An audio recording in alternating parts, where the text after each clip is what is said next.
Hi guys, Mr. Kane here. Hi guys, Mrs. G. How you doing today, guys? I'm fine. Oh, sorry. No, yeah, how you doing, Mrs. G? I'm doing fine, thanks, Mr. Kane. I feel like I'm having a conversation here. All right, today we are going to talk about something very boring. Oh, Mr. Kane. All right, so yeah, we're going to talk about the Bohr model of the hydrogen atom. Okay. A little bit of math here. All right. Not much more math than what we've done already, and it's pretty comprehensible. Niels Bohr, yeah? Wasn't that his name? Yeah, Neil. Niels? Neil? Niels, I think. Yep, German Mackay. I guess you pronounce the S. I don't know. Continuous atomic spectra. Spectra from white light. White light gives off all wavelengths, frequencies, energies in a continuous stream of color. Roy G. Biv. Roy G. Biv. Or Equal abundance. right. So you get all of these colors. This is a breakdown of the white light spectrum, right? Yep. So we've got something called a spectrometer, and we're going to get to use those spectrometers in class, right? Yep. And when we look at white light through the spectrometer, it basically breaks it down into a prism of colors, and you can actually measure the different colors. Like, say, if I wanted to know exactly what color this was right here, that line of lights, that kind of purple, I would say that it was about 400 nanometers. So the white light kind of goes in a continuous stream, though, isn't it? Like 400, 401, 402. It's a continual. Yeah, the very next line over here, the next line of purple, the next shade, if you will, is 401, then 402, and then this here would be 410 right there. And by the time we get to 420, you don't really call it purple anymore. You now it's starting to get in a blue. It's starting to get blue. You get up to 440, it's dark blue. Yeah. I think 490 is like aquamarine. Yeah. You know, so it's all of it. This is 16 million colors. Oof. Or more.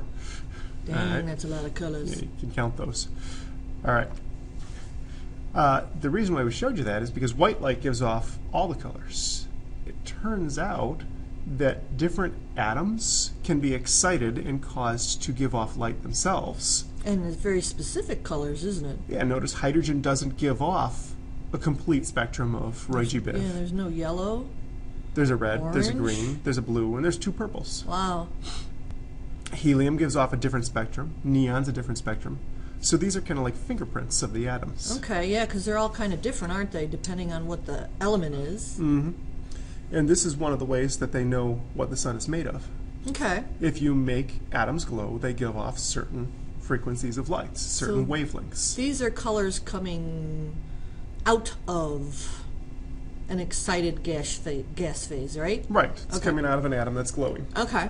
Which are excited, yeah. So these are not continuous spectra, because if it was continuous spectra, it would look like the previous example. These are emission spectra, because the atoms are emitting lights. Okay. All right. And obviously you could probably Google, if you wanted, all sorts of atoms. You could Google your favorite atom and find out what spectrum. These are usually in the gas phase, because our tubes that we have are in the gas phase. Usually, yeah. Okay. All right. Only certain wavelengths, frequencies, energies, and colors are present. And there are reasons for that. Okay. And Neil Bohr, the reason why we're talking about him today is because he's the one who figured out why there are certain frequencies, certain colors of lights. Now, when you say colors are present, does that mean it's always in the visible spectra? Colors is kind of in quotes here. It could be. Colors is kind of in quotes because it could be that the color could be ultraviolet. Right, because there's some... Or X-ray. Oh, so you're using the gamma. word colors in exchange for light. Yeah. Okay. A better word might be EM spectra. Okay. Because I know there's like the Balmer series and stuff like that. That's in... Yeah, that gets more in depth. Yeah, that's UV, infrared kind of thing. Okay, so only certain wavelengths, frequencies, energies, and light are present. So it could be not necessarily in the visible range. Right. It could be anything all the way from gamma rays down to radio waves. So because light is energy, each atom, according to Planck, is emitting quantized amounts of energy, certain amounts of energy. And not continuous. Okay. And not continuous. So if the atoms could emit any amount of energy, any atom would give off a continuous spectrum. So you'd see Roy G. Biv from hydrogen, and Roy G. Biv from helium. So hydrogen, not only is it not a continuous spectrum, but it only has allowed energies. So it can't give off one at 670. It's limited to 410 and that. It's Like limited that? to very specific amounts, Oh, quantized amounts. So that's what he was talking about. Right. They're very specific pieces of energy from each element. Right, and Bohr's the one who figures out how to tell what specific energies. Okay.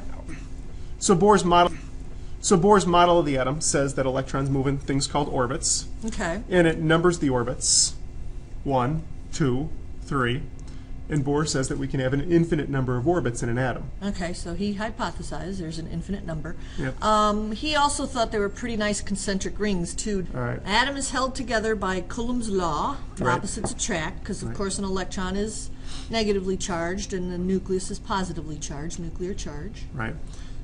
And Good. And he says that the energy of an electron increases as you get further from the nucleus, or the energy of the orbital increases the farther you get from the nucleus. So an electron in the second orbit has more energy than an electron in the first. And less than the third. Right. Okay. Okay. Another rule, electrons are most stable when closest to the nucleus. So this one's really important because they are supposed to be in that first orbit.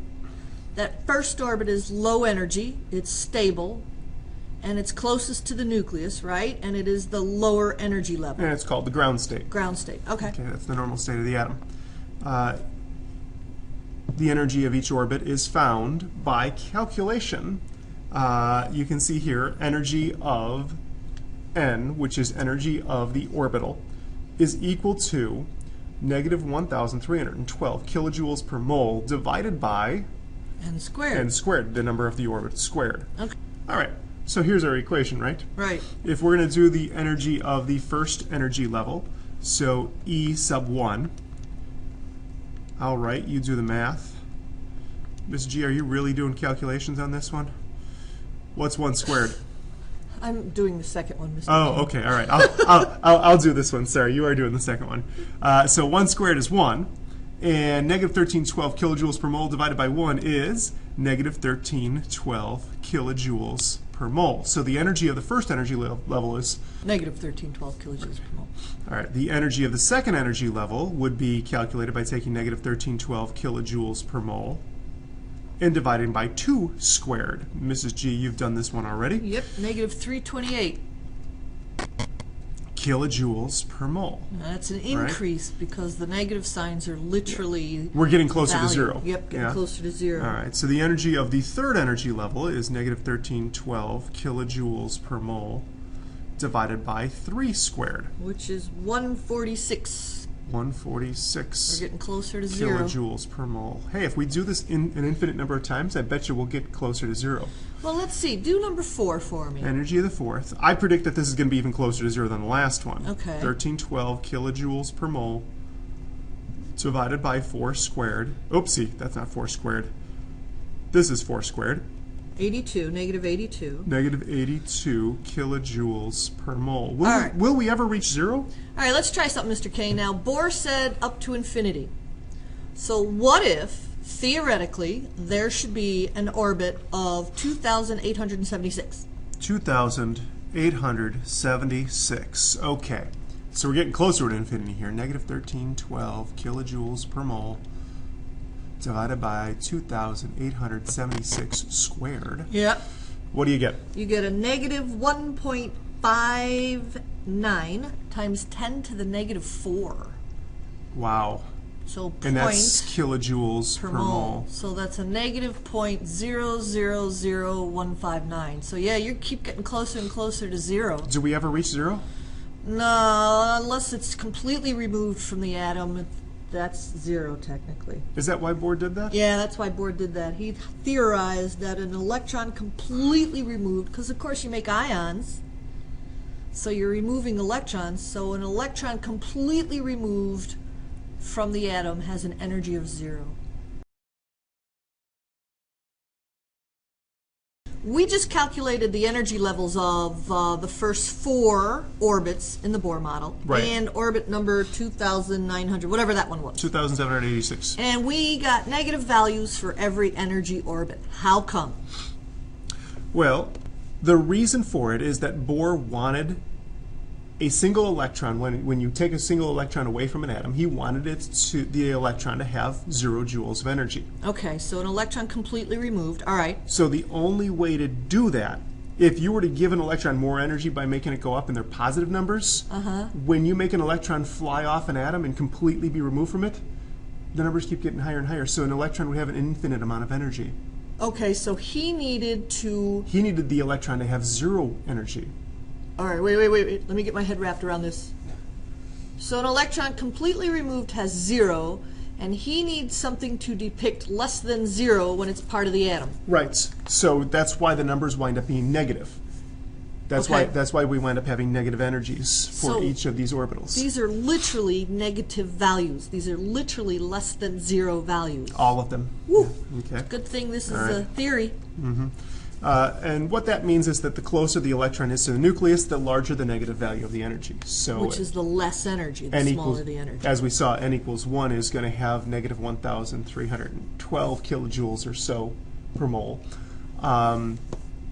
And it's going to get closer and closer to 0 as we go out. Move away from the nucleus. Okay. All right, so this is Bohr's conceptual model of the hydrogen atom. Again, what we're seeing is concentric circles that are orbits around the nucleus where the electrons live. The nucleus should be this dot right in the center of the atom. Of course, it's drawn much larger than it should be. Bohr's have been able to calculate how much energy each of these energy levels contains. He says the first energy level contains negative 1,312 kilojoules per mole. Energy level 2 is negative 328 kilojoules per mole. Energy level 3 is negative 146 kilojoules per mole. And energy level 4 is negative 82 kilojoules per mole. He goes on to talk about how electrons can move from one energy level to the next. According to his model of the hydrogen atom, the atom basically looks like this. The one electron that's in it is in the lowest energy level. It's in the first energy level, meaning that it has negative 1,312 kilojoules for every 1 mole of electrons that were there. Of course, there's only 1 electron there, so we got to do a little bit of math. But we're just going to talk about it in those units because they're convenient. When this electron moves from one energy level to the next, we call it a quantum leap. And in order to do this quantum leap, it has to absorb energy and move to a higher orbit.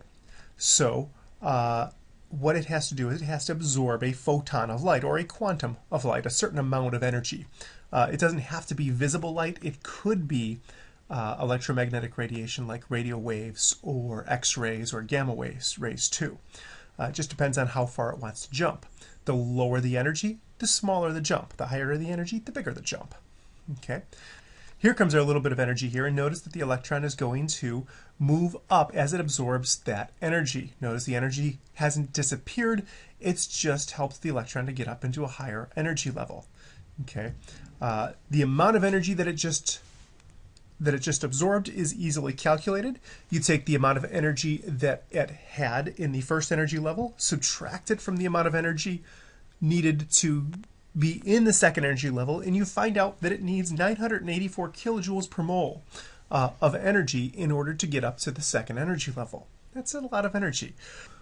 An electron can also fall down. When it falls down, it has to lose energy.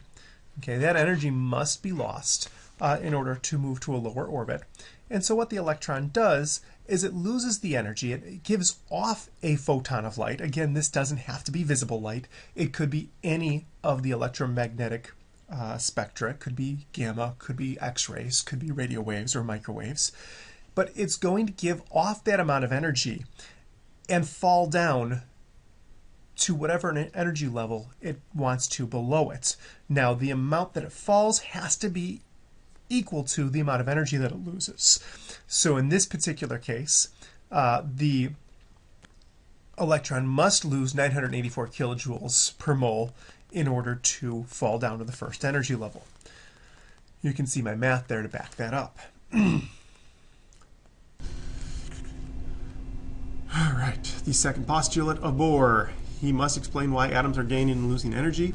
Electrons can gain energy by absorbing a photon. Electrons can lose energy by emitting a photon. Right, because they're moving from different levels of energy. As they move from different levels, and that's called a quantum leap. All right, so electrons must gain or lose energy in quantized amounts. Therefore, they have different colors of photons. And he proposes that this is a good equation to calculate the difference in energy. Well, yeah, that would make sense. That makes sense, right? You're trying to find the difference in energy, so you The little triangle means difference in, right? you calculate the final Minus energy the and minus the initial energy, and you get the difference in energy. It's basically the difference between the two levels. Yeah, a third grader could have done that Yeah, one. okay. Okay. So, a quick summary. Bohr's got what is sometimes referred to as a ladder analogy. All right, if I tilt my head To the sideways, yeah, atom. okay. Okay. I like So the atom has rungs that are orbits. very specific rungs for each atom. Just like your feet, the electrons can only exist on a rung, Okay, on an orbital. all right. Okay, so they can't be anywhere in between. Each energy level or orbital has a different amount of energy. All right, we just calculated a bunch. The higher you climb on a ladder, the more energy you have. Right, the further away from the nucleus you are, Right. further away from the ground you are. Okay, electrons must be in an energy level, which we just said. All right, electrons do not give off energy well in a given level. So if you're standing on a rung, Yeah, you're not moving. You're not moving. You're not giving off any energy. Okay. The electrons can move between energy levels, so they can take what's called a quantum leap. Okay, moving up, they got to gain. Coming down, they got to lose. Moving up, they got to gain energy somehow. Coming down, Okay. they're going to lose energy. All yeah. right. And the electrons give off photons when falling to a lower energy level. They need to gain when moving higher. Ah, we just said that. Okay, How yeah, about that? exactly. We're so smart. Okay, so that's a summary of what the Bohr model says. Okay. All right.